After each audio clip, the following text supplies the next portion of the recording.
un certain nombre de pathologies pour lesquelles il y a encore des difficultés d'accès aux soins, soit parce que certains sujets sont assez tabous. Je pense par exemple au problème de l'incontinence urinaire, au problème des douleurs pendant les règles, qui font évoquer de l'endométriose, mais pas seulement. Et puis parfois des difficultés d'accès aux soins de manière plus générale. Et puis il y a aussi dans certains cas des techniques nouvelles qui ont été développées, qui ont été acquises par le CHPG et qui permettent des prises en charge innovantes dans certaines pathologies. Je pense en particulier au fibrome avec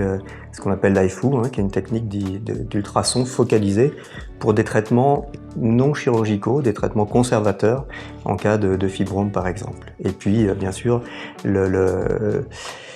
le cancer du sein qui reste le premier cancer de la femme pour lequel il y a toujours des progrès à faire en termes de rapidité de diagnostic et de rapidité de prise en charge. Alors donc si vous voulez, les principales filières de soins qui ont été développées, ce qu'on appelle les parcours de soins spécifiques, il y a le Pelvic Center, donc qui traite toutes les pathologies de ce qu'on appelle la statique pelvienne, les troubles périnéaux, les problèmes d'incontinence, en particulier incontinence urinaire qui est la plus fréquente, mais incontinence anale parfois. Le Breast Day Center qui permet un diagnostic le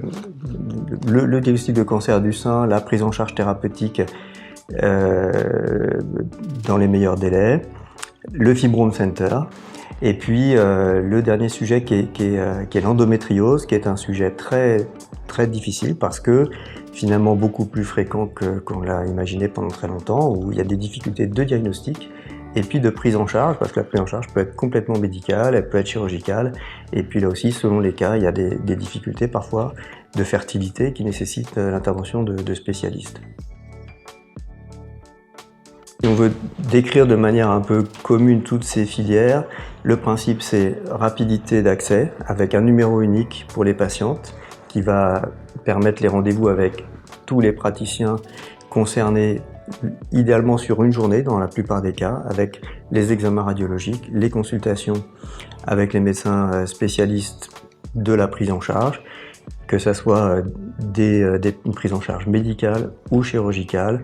ou tout ce qu'il peut y avoir autour, et en particulier les aspects psychologiques qui sont très importants, donc avec l'intervention de psychologues également, de médecins spécialisés dans la rééducation fonctionnelle, je pense en particulier pour la statique pelvienne. Le CHPG est une vraie ressource dans le sens où il s'est donné les moyens pour toutes ces filières d'avoir vraiment l'ensemble des spécialistes concernés, spécialistes médicaux et également paramédicaux, j'allais dire. Il y a aussi l'aspect psychologique, l'aspect donc il y a tout un staff toute une équipe autour de la patiente avec une rapidité d'intervention et puis des thérapeutiques innovantes.